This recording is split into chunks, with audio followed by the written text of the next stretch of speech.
Hi everyone, I'm Kristen, the cross stitching runner, and welcome back to my channel. It feels like it's been a long time since I've sat down and had a chat with all of you about cross stitch and what's been going on and all the other stuff in between. So yeah, a lot's been going on, especially in the background for the hot cross stitching website and getting some tutorials done, especially connected with the wattle Biscornu pattern that I've wanted to update in terms of the instructions that go with the pattern, and my focus has been on that pattern for a little while because the Mittagong Digital Stitches Retreat is going to be happening at the end of October. And that actually reminds me, I haven't actually said what today's date is or anything like that.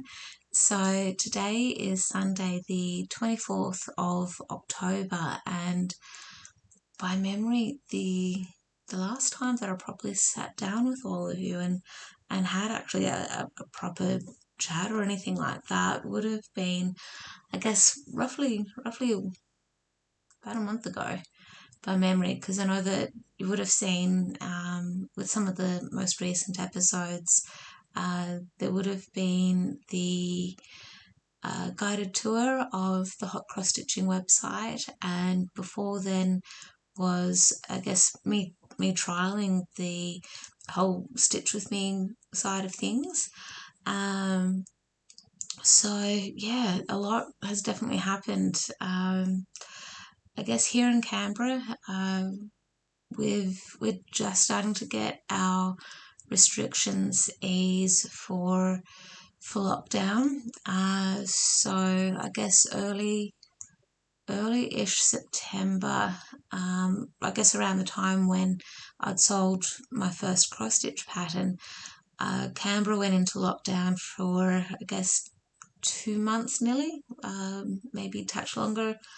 I think it worked out to being, I think people in the news and that are saying we were in lockdown for 65 days, give or take, and a lot of that was because Canberra is surrounded by the state of New South Wales that the capital Sydney is located in, and especially up in the suburbs of Sydney and I guess regional areas surrounding Sydney, they unfortunately were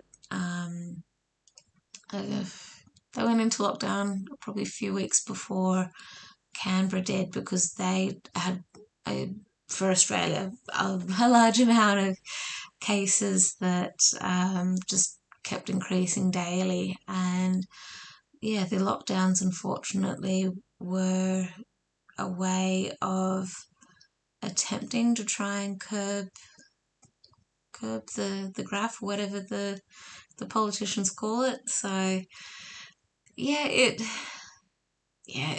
is what it is. So the good thing is we are coming out of lockdown. It meant that unless we were considered an essential worker, we had to work from home, and that caused a lot of chaos and drama for people who are in, say, hospitality and similar industries where they are essential in terms of people's livelihoods. People need to earn money and that kind of thing. That's essential that they work. As far as other areas were concerned, they didn't consider them to be essential, unfortunately.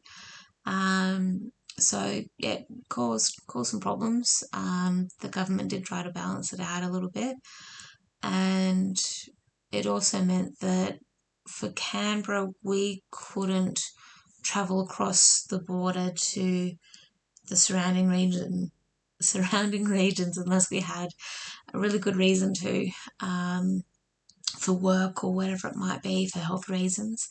And I guess it was a similar thing for some of the surrounding areas of Canberra. They were allowed to come in, I guess, for shopping and doctors and that kind of thing, and it just caused a bit of confusion in terms of what we could do, what we couldn't, and Canberra is small, so for the likes of comparisons, Canberra could almost be considered a suburb of some of the other Sydney areas or Sydney suburbs and such. So yeah, we're kind of small. There's like a 10 degree of separation, if that. In Canberra, we all somehow know each other in some way, shape, or form. We're connected in some way.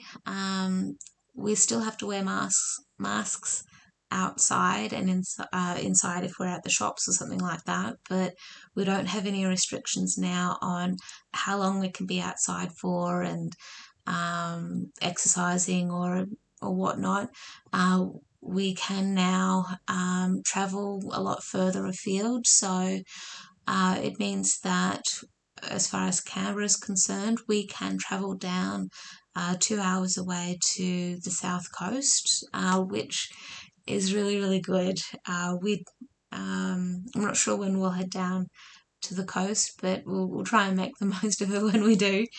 And I guess it means that people who are living on the south coast of New South Wales, they can come up here now without any requirements for permits or anything like that. It's free travel in that sense, and that meant yesterday I got to have a haircut. I went some of the I guess what the government considers non-essential businesses and such, they're now opening up, so a lot more cafes and that kind of thing are opening up. I think I haven't read into what we can and can't do, but I got to have my hair cut, I got coloured, and it feels so blooming good. It feels really, really good. I did miss one haircut as part of our lockdown, and I started taking matters into my own hands of trying to keep my hair semi-neat and presentable, but it was almost a lost cause. And then in the afternoon yesterday, I got to go out to see my parents out at the farm at Gundaroo, and that was really, really good. We spent quite a few hours out there because it's just been months. Like even before the lockdown, it had been a few weeks, it seemed, maybe. I haven't kept track really. But so much has changed out at the farm. It's now springtime, well and truly here in Australia, and we've had some seasonal rains and everything come through. The grass in all the paddocks are looking nice and green and long, to the point where I guess some types of grass are almost about the same height as me. I'm about 153 centimeters tall, so that works out to being 5 foot something tall, 5'2" or whatever it is in the old measurement. So there's that. So it also means that hay fever. I get hay fever in terms of sneezing, I guess bloodshot eyes, slightly watery, puffy looking eyes. I sneeze more than normal. And I do feel in this right eye at the moment, it's not feeling quite normal. So if I look like I'm pulling funnier faces than normal, it could be me trying to hold back a sneeze, or if there's any extra editing that happens in this particular episode, it's because I have sneezed and blown out the speakers as a result of just sneezing quite loudly. But it was really good to be out the farm because the cows are calving, and Mum and Dad have roughly 20 cows and about 3 bulls, no, 2 bulls, and no, 3 bulls, because one of them's a bull calf, so he's not quite reached maturity yet to do what he wants to do with the girls. But yeah, they've got 3 bulls, and it was just, the calves are really, really cute. So they've got about 17 or 18 calves now, and there's probably about 2 or 3 cows that are still waiting on having a calf, and all of them are just really cute. And what's been really surprising this year is that 2 of the cows have had twins, and that's something that's just quite surprising for us, where cows do have the ability to have twins, but it's not always a successful thing, in the sense that sometimes one calf out of the twins will survive, the other one might not, or both twins might not survive, or there'll be certain dynamics that'll happen that may mean things don't always go according to plan. So the mums who have the twins, they're all doing really, really well. There's bucket loads of grass in the paddocks, so the cows have plenty of food to then provide milk to the calves, and it is just really happy and exciting to see. And hopefully I can include some photos as part of my rambling about these calves, because they're just so cute. They really are. They're just really, really cute. And some of them have got these small faces but these big ears, and they'll grow into them.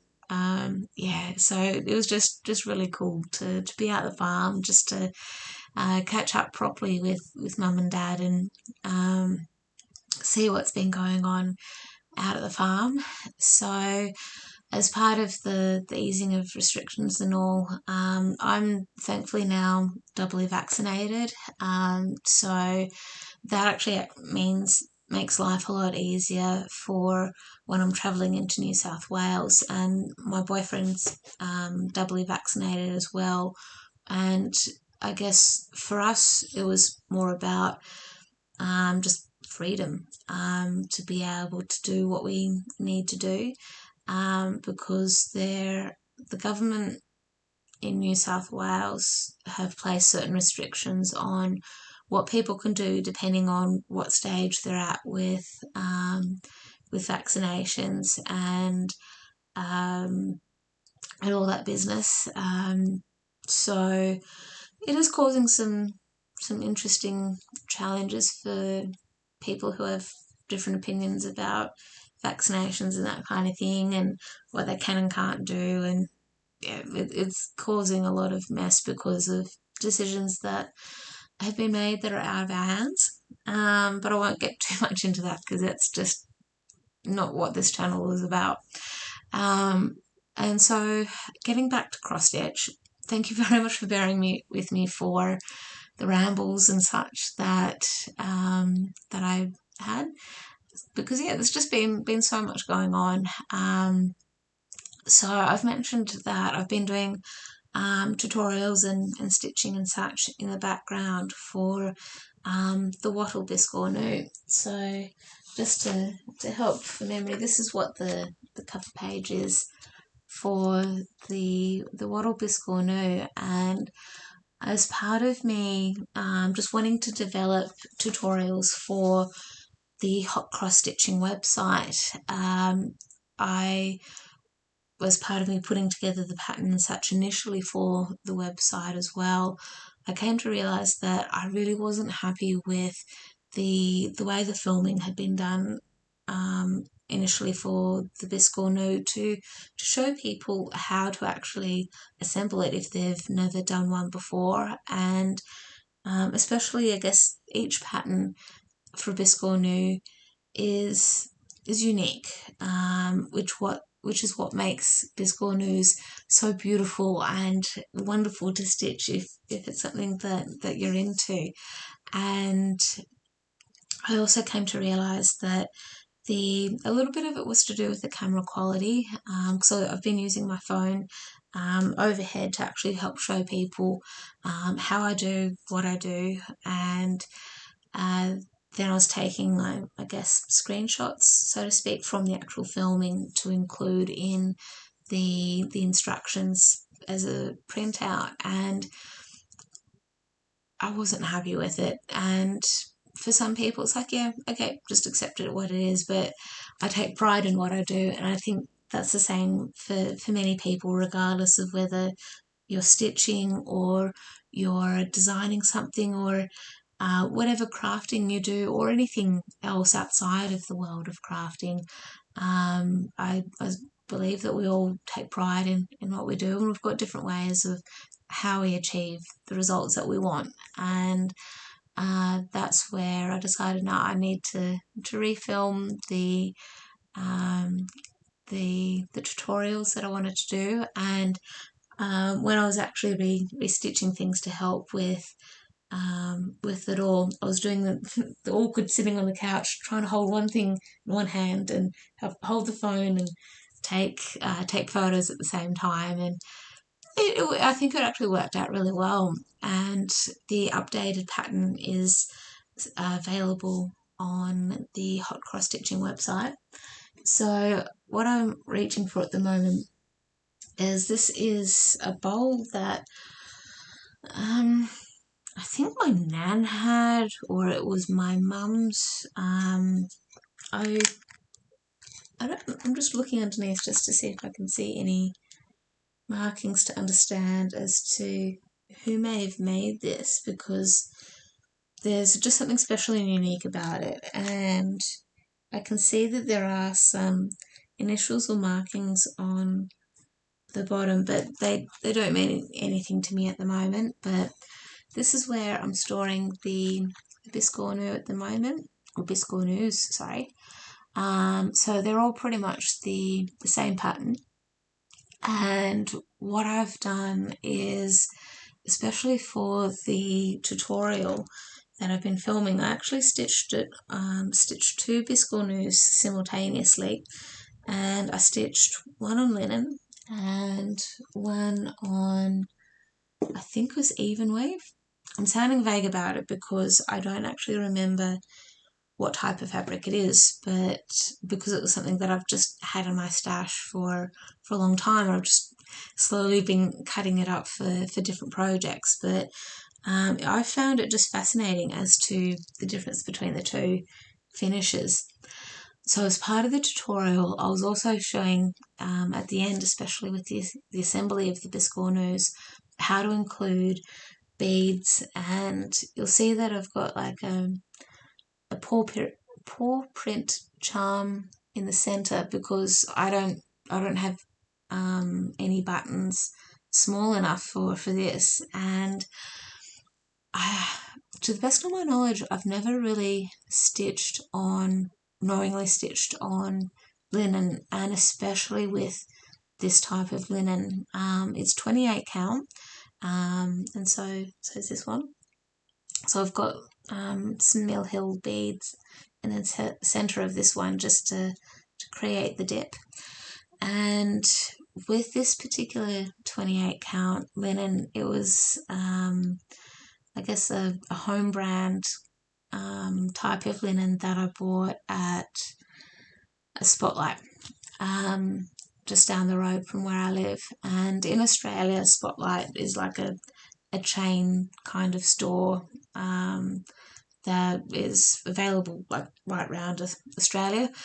And yeah, no, I'm not totally convinced that this fabric was a good choice for this Biscornu.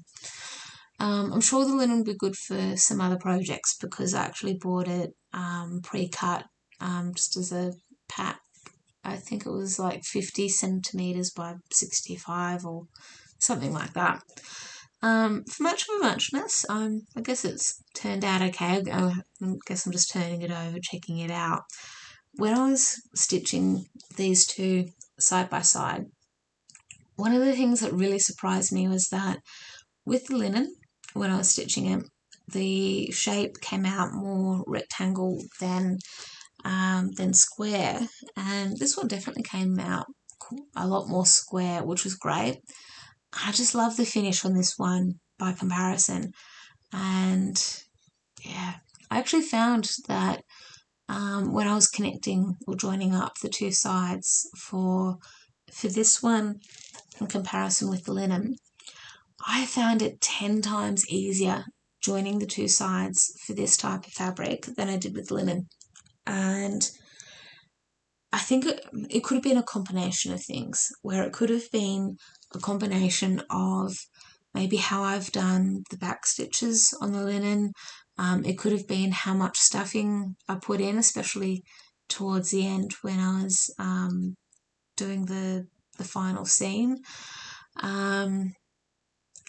But yeah, I'm not overly thrilled with it.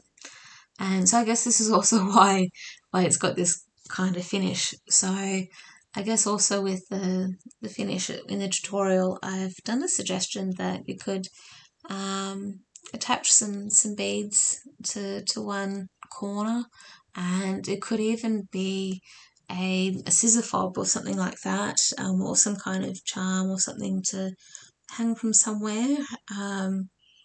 And that's the other thing with this Biscornu pattern. I've come to figure that it could even be a scissor fob. Like, it doesn't have to be. Oh, sorry, dropped it.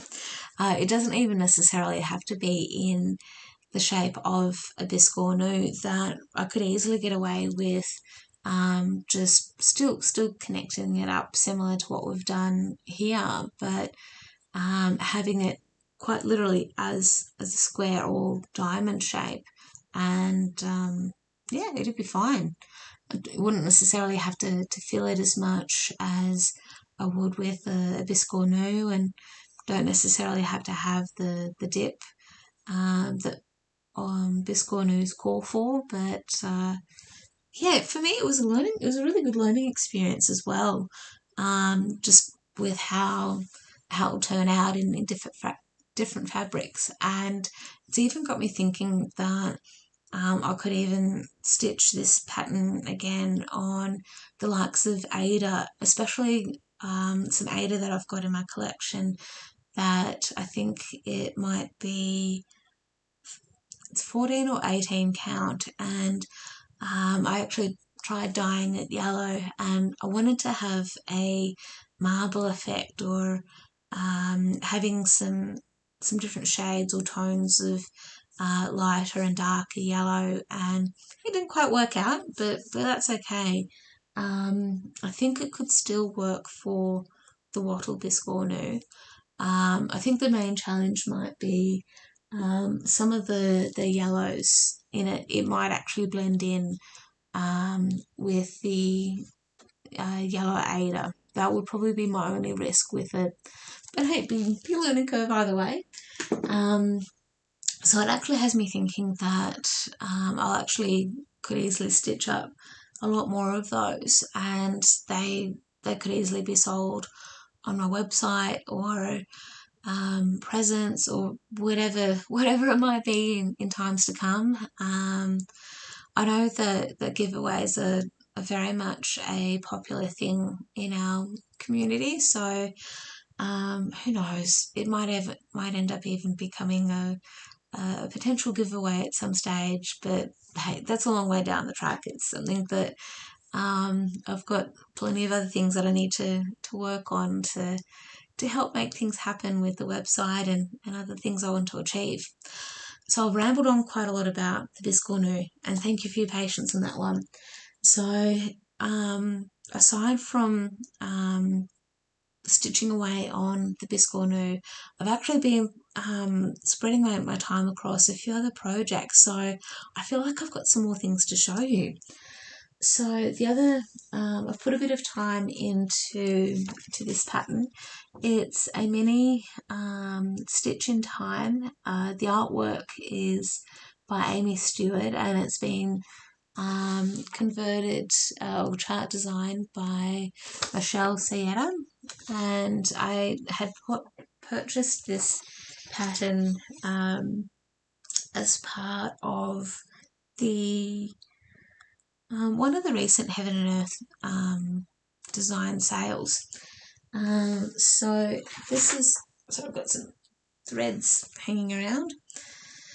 Okay, so this is where I'm up to at the moment, and I'm just going to try and get it in a bit closer. So At the moment it doesn't quite look like much has changed, but I'm definitely doing a bit of cross-country work with the stitches up the top, and I've definitely tried to get some more vertical stitches done that you may see as well, and just trying to fill in some gaps where I can as well. And I'm actually starting to think that I might actually run out of fabric. So I think lengthwise I have plenty of fabric. That's not a problem. But what I'm thinking is that I don't think I'm going to have enough fabric for the bottom. So I think I might be able to get, I think, the spring and autumn panels done, but I don't think I've got enough space for the, I don't think I've got enough space for the summer and winter, or autumn and winter panels. But that could actually work out quite well where, I'm sorry, I'm looking at the cover page as well. So initially I thought, oh yeah, it'll be all right. I could probably get away with stitching, say, the spring and summer panels, and then do the autumn and winter panels on the same fabric. I'll just purchase some more of it and then join them together. I think the challenge would be the symbol in the center. So I'll just bring up the cover page again. So I think the challenge will be the stitch in time circle that we see in the center of the pattern. I'm not 100% sure how that's going to work, but I guess this is the beauty of our crafty world, where we actually get to be able to troubleshoot different ways of how things can work, what we can do, and go from there. So that's where I do love stitching on this. It's beautiful colours, but we'll wait and see how things go.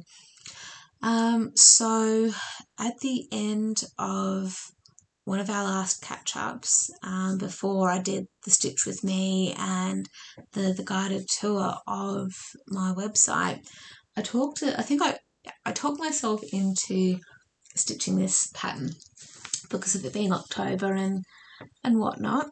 So I have made a start on this, and I'm divided. I'm divided about how much I love this pattern at the moment. So I'm stitching the background at the moment on, I think it was 28 count even weave by memory.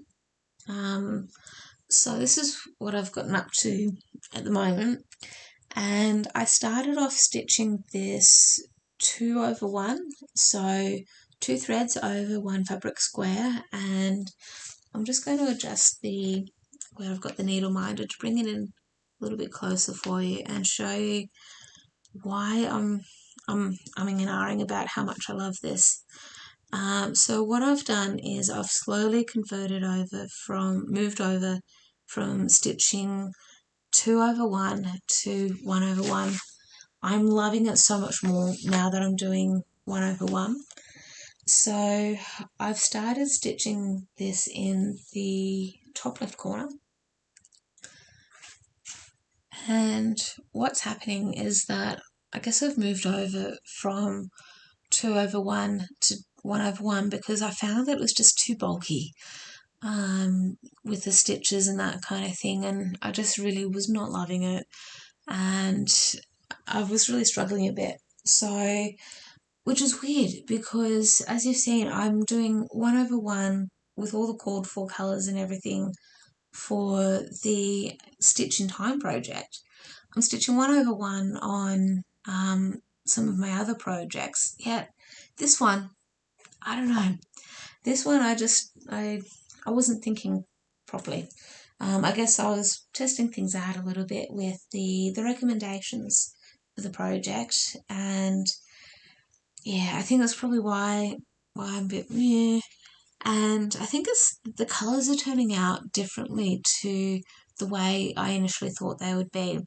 So what my aim is to still get as much of the background done, and I just want to start getting into where the cats are and where the pumpkin is and everything, because I think I'll fall back in love with it then. And I'm wanting to persevere with this pattern because I've started it, I've put time into it, and I'm hoping that as time goes on, I'll find my mojo with it properly, and it'll come into its own again.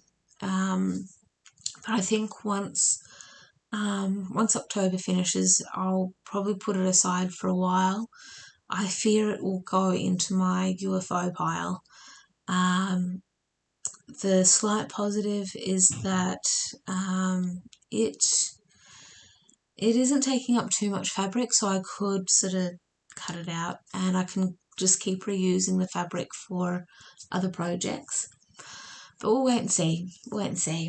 So I have put a bit of work into the Blue Mountains walking trail. I stitched this mostly on Tuesday last week, so I've put I think 165 stitches into this on the Tuesday last week. So I ended up taking a day off work on Tuesday last week because I was just feeling so rotten from the side effects of my second vaccination, where I was just feeling tired, body aches. I felt like I was coming down with the flu. I know it wasn't COVID because I wasn't having some of the extra symptoms or descriptions that have been described with all of that. I knew it was just my body doing what it needed to do to make sure I would be fit and healthy. So with this pattern, hopefully I can remember that I've got it hanging up around the right way. So this is the right way for how it will be once it's completed.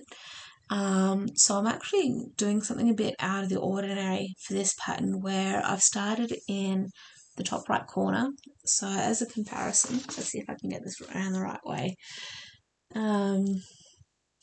So yeah, I'm not going to get this around the right way.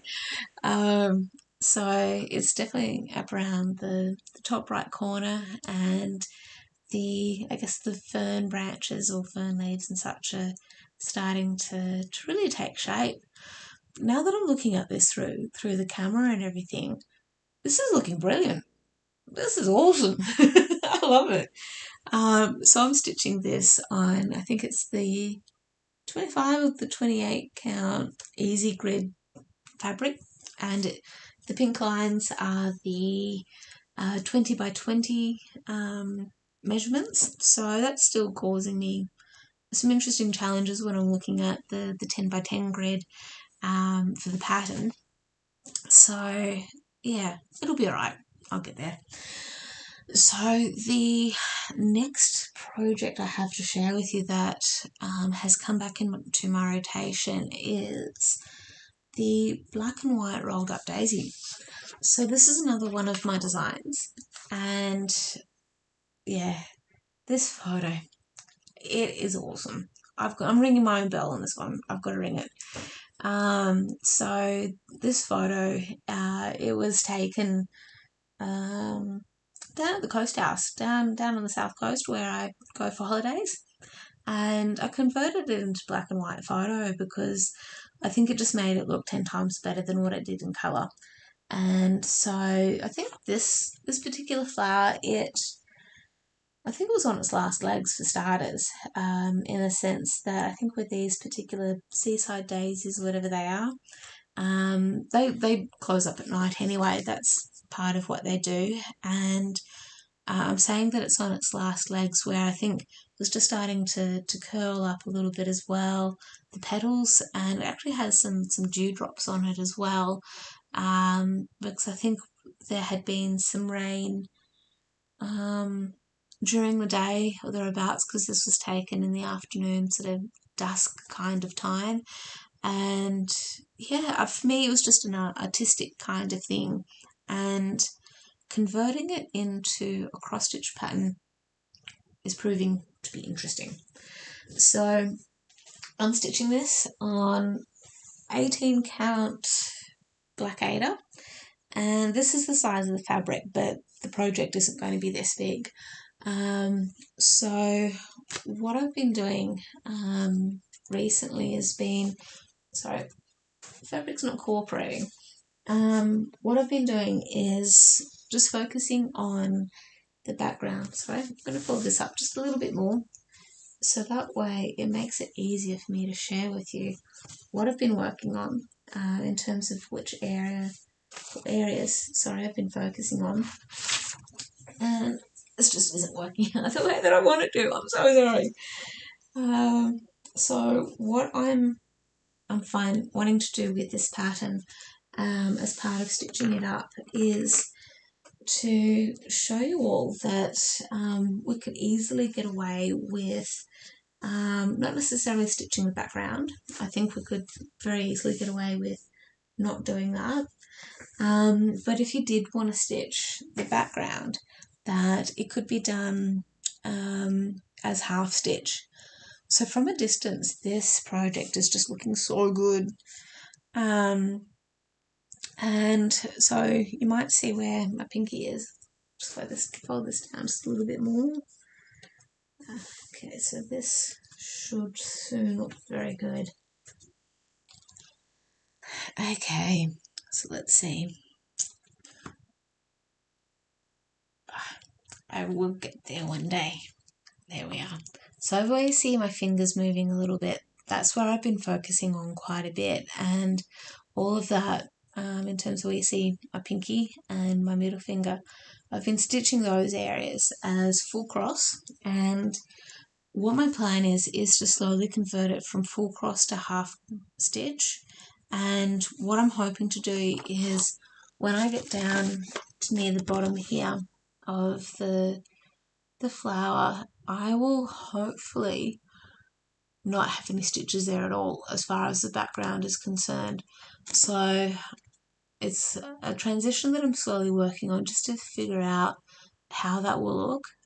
And this is the beauty of me being the model stitcher, is that I can, as well as the designer, I can play around with this and tweak it and hopefully share with you as part of my learning journey as to how all of this will work and how it can be, and that way I can just show as to how it can look in the end.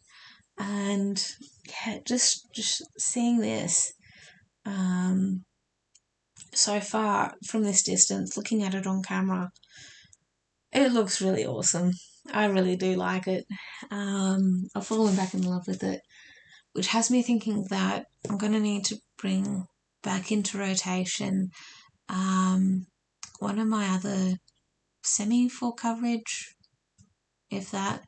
I'm not sure. It's mini. I'm sounding vague and whatnot because it could easily be, could be full coverage. So I'm thinking of the pink bottle brush project. Probably bring that one into rotation again, just because it's on black Aida as well, but it's really colourful, really pretty. And it then has me thinking that Dewdrop Daisy one, that where I'd sold my first pattern, I think I'll need to bring that one back into rotation as well, just because of how awesome it's looking. I'm getting closer to those petals sort of being the centre of the flower. So that's those things. So I guess we've now transitioned into talking about plans and that kind of thing. So near the start of, sorry, slightly itchy nose. So slightly near the start of this episode, I was talking a little bit about the Mittagong digital or online stitches retreat. So last year, I think it was last year. I'm sounding vague. Time has passed so much quickly. So last year, by memory, I participated in the online event of Mittagong Stitches Retreat. So Mittagong is actually a really pretty township in the Southern Highlands in New South Wales, and it's almost halfway between Canberra and Sydney, and from Canberra it takes maybe an hour and a half or so, and I imagine it's roughly the same distance but south of Sydney. And so if you're travelling from Sydney, it'd take about an hour and a half, give or take, I don't know. But yeah, it's a really pretty township, and I'd actually first heard about the Mittagong Stitches retreat as part of me watching Mitch Stitch's Flosstube. It's been a while since she's actually released another Flosstube episode, but her and Kerry are the brains behind the organising this whole retreat thing, and they actually did one back in 2019 as well, before a lot of drama happened and how life is now. And I wish I had been able to attend the face-to-face one, because that would have been awesome. And I know that last year when I'd attended the online event, I've learned so much since then about how to do Zoom calls and how to participate in things online. So that's why I'm very much looking forward to this event, this year's event, because I now have a better microphone that I can connect to the laptop to then be able to be stitching away while talking with people. And my aim this year is to not be as awkward this time around, because I feel like I've got a bit of experience under my belt now with doing those sorts of catch-ups. Hey, we did the Gilmore Girls Autumn in Stars Hollow catch-up, and that had been by the Black Needle Society. It was an international catch-up, and that was awesome. That was so good, and I'm really looking forward to doing a lot more of those sorts of catch-ups, because it was just so good catching up with people who were like-minded and all the rest. And with the Mittagong Stitches retreat, it'll be in Aussie time, so that will make life a little bit easier in terms of the timing of things, knowing that if it's say 9 a.m. start, it'll be literally 9 a.m. for me, rather than needing to figure out, okay, now is it say 10 p.m. there, or whatever the timing. And yeah, I'm really looking forward to seeing who comes and being part of it. So I'm just really jazzed about it, if you can't tell. So I'm definitely aiming, stitching wise, to try and get a bit more done on the black and white rolled up daisy. And as I'm thinking about some of the other projects that I want to stitch on, I'm actually realising that I think I need to give a bit of love and care and attention to the mini mushroom one, because funnily enough, I was actually stitching on that pattern in last year's Mittagong Stitches retreat, and yeah, that I've done heaps of progress since then. But yeah, wow. I'm going to have to go back through my photos just to see what the comparison shots have been, or progress shots have been like, because it will actually be pretty cool after almost do a montage or something. So many thoughts and ideas. So I am just looking at the time at the moment on my screen, and I've been rambling on for 45 minutes. But I think we've had so much to catch up on. So I know that for some areas around the world, for people who are watching, some of you guys are heading into autumn, so you're getting those really beautiful autumn colours coming in, and temperatures are changing, and all the rest. And I know everyone's got different opinions about what their favourite seasons are, and all the rest. So for those of you who really do enjoy autumn and sort of going into winter time, I really do hope you can enjoy the seasons a bit more. Hopefully life for where you are means that you can be out there and enjoying it a bit more, and all the rest. And yeah, if you're not enjoying the colder weather, or knowing that you're going into the colder weather, I hope that you've got enough around you to help you keep warm, or that you'll be able to escape some of the coldness at some points in time. For us here in Australia, we're in the midst of spring. We'll be going into summer at the end of the calendar year. I don't know how summer is going to be. It was actually a really mild, if not cool, winter. Not cool winter, winter on the brain. Cool summer. So this year, I'm definitely curious about what our summer is going to look like. I don't know if it'll be a hot one, or a mild one, or something in between. Yeah, it'll be interesting. I'm hoping it'll be comfortable. As comfortable as summer can be, because it's a dry kind of heat here in Canberra, and I've grown up with it, so I'm as acclimatized as I can be for it, and there will always be someone in my life who will grumble about it. That I accept. It is what it is. But that's it. That's sort of it for me for this episode, for this time.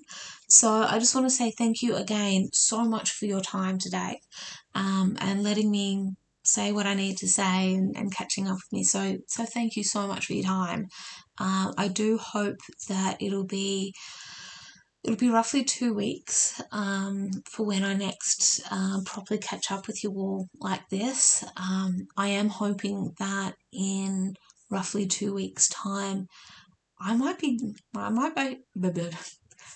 get the words right. I hope I will be filming this down at the coast. I really, really hope that is the case.